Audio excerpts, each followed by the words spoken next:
రష్యాకి Iran ఒక bumper offer ఇచ్చింది. ఏంటయ్యా అంటే ఇరాన్లో తయారయ్యేటటువంటి గ్యాస్ని MGT-70 గ్యాస్ టర్బైన్ల ద్వారా రష్యాకి సరఫరా ప్రారంభించింది. వాస్తవంగా ఇప్పటిదాకా కూడా V94.2 టర్బైన్స్ ద్వారా చేసేవాళ్ళు ఇప్పుడు అది MGT-70 ద్వారా సరఫరా చేస్తున్నారు. దాంతో గ్యాస్ 5 గిగావాట్ల గ్యాస్ రష్యాకి సరఫరా అవుతుంది.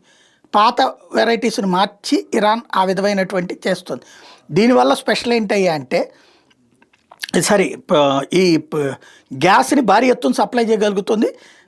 ఏదైతే 40 వాటి ద్వారా 40 గొట్టాల ద్వారా సప్లై చేయగలుగుతుంది. దీని ద్వారా ఇప్పుడు రష్యా ఈ గ్యాస్ ద్వారా గ్యాస్ ఆధారిత విద్యుత్ కూడా ఉంటుంది. ఇదివరకు మన దేశంలో కూడా పెట్టారు, కానీ గ్యాస్ దొరక్క విద్యుత్ పక్కన పెట్టేశారు. ఆ సంస్థలు మూతపడ్డాయి.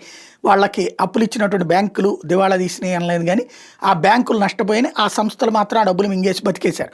ఇప్పుడు మన దేశంలోకి వచ్చేటప్పటికి ఈ రష్యాకి సంబంధించి ఈ గ్యాస్ని ఇరాన్ సప్లై చేస్తే దాంతో రష్యా కరెంటు తయారు చేస్తుంది. ఆ కరెంట్ ఇప్పుడు 5 గిగావాట్లకు చేరిందట ఈ తాజా సరఫరా.